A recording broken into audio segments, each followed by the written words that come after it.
ہم کریں گے ہر مظلوم کی حمایت۔ السلام علیکم، میں ہوں حرین فاطمہ اور آپ دیکھ رہے ہیں حمایتی نیوز HD چینل۔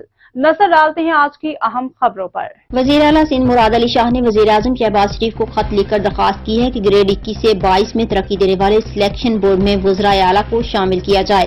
اپنے خط میں انہوں نے آئین کے آرٹیکل 240 کا ذکر کرتے ہوئے کہا کہ سول سروسز کا وفاق اور صوبوں میں اہم کردار ہوتا ہے، لیکن فی الحال اعلیٰ ترین مناصب پر ملازمتوں کے لیے سلیکشن بورڈ میں صوبوں کی نمائندگی نہیں ہے۔ انہوں نے لکھا کہ سرکاری ملازمین کو جب گریڈ 21 سے گریڈ 22 میں ترقی دی جائے تو اس کے لیے صوبوں سے رائے لی جانی چاہیے۔ مراد علی شاہ نے اپنے خط میں وزیر اعظم سے درخواست کرتے ہوئے لکھا کہ گزارش ہے کہ ہائی پاور سلیکشن بورڈ کو ازسر نو تشکیل دیا جائے اور وزرائے اعلیٰ اور صوبائی چیف سیکرٹریوں کو بورڈ میں شامل کیا جائے۔